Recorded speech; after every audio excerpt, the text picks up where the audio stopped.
Hello, everyone. This is Duck Ninja, and man, it's been a long time. Well, I'm glad to be back. I hope you guys are glad to see me back, and hope you guys have been doing well. So, I'm a gamer, as you probably already know, and like most gamers, specifically PC gamers, I have an incredibly large backlog of games that I need to finish. I've picked up during Steam sales or just games that I wanted to play and never got around to it. So I have this plethora of games that I need to play, and I need to actually sit down and play it. So I'm basically challenging myself to play all of my games. So I'm happy to introduce my new series that I'll hopefully be able to keep up with, called Oki's Backlog Sweep, where I go through every week and I'll play a game. I'll pick a game and I'll play it.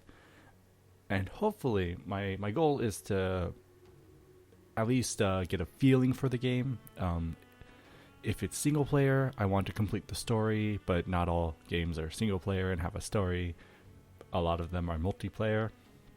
Okay, maybe not all of them, but there are games that are multiplayer centric. So, such as Star Wars Battlefront doesn't have a single player, so you can't really finish a story. So my goal is to finish a story or get a feel for the game. The minimum I'll put into a week for a game is 10 hours, unless I, finish the story before that. So if it's a short game, I won't put in an extra, hours to get to that 10-hour mark. So I'll put the minimum of 10 hours. Hopefully I'll put more in if it requires it. And I'll basically do a short review of what I thought and, let you guys know my feelings and hopefully, sway you guys maybe to take a look at the game or, maybe to warn you guys to not really take a look at the game. So without further ado, the first game that I decided to tackle was Brothers: A Tale of Two Sons. So this is a game that I've been wanting to play since the end of 2013. And it came out, originally released, the 7th of August 2013. And was on many, many, many people's top 5, top 10 list of games of the year. And I just never got around to it, and I had it since then. And I'm really happy that I actually got to play it. So as an overview, Brothers: A Tale of Two Sons is an adventure game built around puzzles and platforming. It was developed by Starbreeze Studios and published by 505 Games. The game was directed by Josef Fares, a Swedish award-winning film director, and is available on the Android, iOS, Windows Phone, PC, PlayStation 3, PlayStation 4, Xbox 360, and Xbox One currently. And on Steam, and I assume this is true for most platforms, possibly barring the phones, is $15 on Steam. So that's how much it cost. So the story. You play as two brothers who go on an adventure, if you will, to get your sick dad some medicine. And as brothers on an adventure, as you would assume, you have to learn to work together to get past obstacles. And the game got pretty dark pretty quick. I wasn't expecting it to be...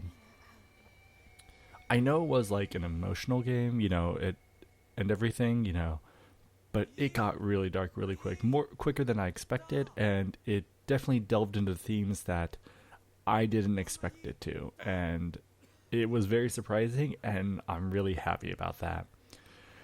With that said, the game had a great combination of feelings, and it switched between your emotions. So you go from we're going on it, or it's oh no, our dad's sick, to we're going on an adventure, to oh, let's help these people, to oh, that's terrible, that's frightening. It goes from happy to sad to adventurous to concerned, and you feel a plethora of feelings, and it's really well done and well paced. So you don't feel incredibly sad for too long of a duration. You have you switch between feelings, not often, but where you don't get sucked into one feeling.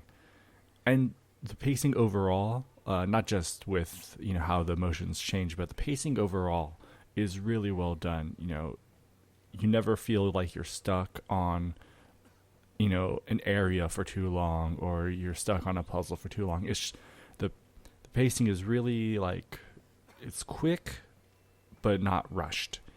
And while I was playing, I was always enthralled and engaged, and I was never really bored or dull. Like there were times when I was concerned. I was like, oh no, I hope I get to a checkpoint soon because I haven't, I don't think I got to one recently. But I was never like, oh, how long is this gonna take? I was never like, how long is this gonna take? I wish this section would end. So the story is really well done and really well paced, and it definitely took you on an adventure. You felt like you were in, or at least I felt I was in the game. Now, mechanics. It's a relatively simple game. You can play on the keyboard, but I feel it's better with the controller. And you control each brother with either side of the controller, with the left stick and trigger being for the big brother, and the right stick and trigger being for the little brother. And you can also, the bumpers are used to rotate the camera. And the brothers, they have a lot of the similar abilities. They both can climb, they both can jump and whatnot, but they also both have specific abilities in which they need to be used to get past certain obstacles. Like, for example, the big brother can swim, the little brother can fit through, like, bars, just to give you an example. What's really great about the game is it steadily increases the difficulty of the puzzles and integrates the mechanics that you learn really early on. For example, the climbing aspects and whatnot, and they steadily make it more complex and use it in different ways, but in ways that it's not too difficult to understand. And the mechanics don't change, but it gets used in different ways to keep them fresh and not feel like it's being overused.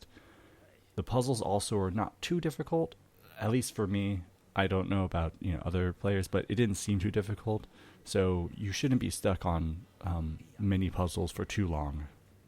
As the game goes along, you get a better understanding of the different brothers and how to use them.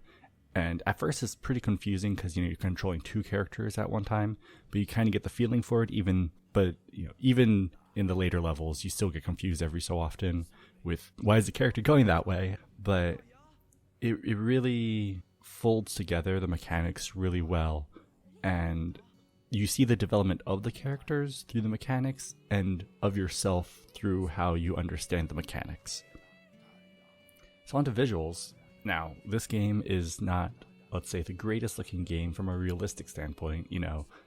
The characters don't essentially look like real people, but it's wonderfully stylized, and I never really thought it looked bad.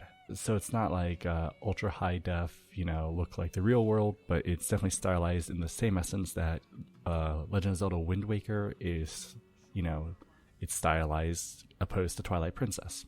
So I personally loved the environments and how the game looked, but the environments were all spectacular, and there were benches that you could sit at, and it kind of gave you a vista point, and those were always wonderful to see the world from a different perspective.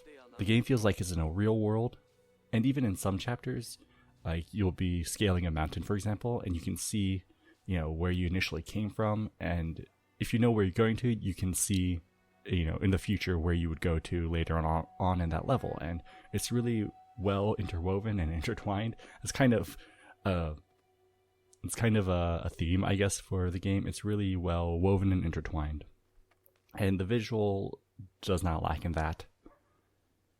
All right, audio. The composer was Gustaf Grefberg. I hope I said that right. And the audio once again blended well with the environments. You felt like you were in the starting town. You felt like you were climbing the mountain. You felt like you were in dangerous situations, and it matched the emotion that you were supposed to feel. So, when you were scared or, like your heart was racing, you got a really good, a very fast paced song would play. And the soundtrack was amazing and fit the game really well, and it was just beautifully done. So for my experience, I beat the game in 2 hours and 30 minutes, and in that time I got 7 achievements. But then I went back and, because it was relatively quick, in approximately 3 hours total, I 100%ed the game, at least to what I understand is 100% percenting the game. And this game, now I don't want to say it's a perfect game, but it's what it's a game that I truly enjoyed. While it was short, I definitely felt it was well worth the money, especially if you can get it on sale, but it was well worth the money because it's a unique experience, and it conveys the story really well and the emotions very, very well. Like you feel what you're supposed to feel and what the characters feel. I would highly recommend this game for someone who loves story-based games, who loves unique mechanics. It's not gonna be like a Fallout 4 where you can, put in hundreds of hours into it and get, still many different plot lines and whatnot. It's not meant to be a game that you play for hours on end. But that's what I really enjoy about it, because it's short, it's concise. You can play, if you will, once, and, you have that experience with you for the rest of your life, and you can go on to the next game. And I like it more than longer games in general, because that type of game, is complete. While the longer games, there will be times where you feel bored. And, for example, GTA Online, I've been playing, it's my bread and butter right now. But every so often I'll be like, but there's nothing to do. I've already done all this. And it's only really fun when you play with your friends. And so, while this game was relatively short, it was masterfully done. And as I said before, I could not recommend it any more than I've already had. But if you've never played the game, definitely take a look at it. I would say don't watch a playthrough, because a lot of the game is controlling the characters, and when you take that away, you don't have that same connection to the characters and to the story itself. So, once again, this was Brothers: A Tale of Two Sons, and I hope you liked the game. I hope I was able to explain it good enough. This is kind of like my first real review, if you will. This has been Oki Ninja, doing my backlog sweep on Brothers: A Tale of Two Sons. Until next time, game on.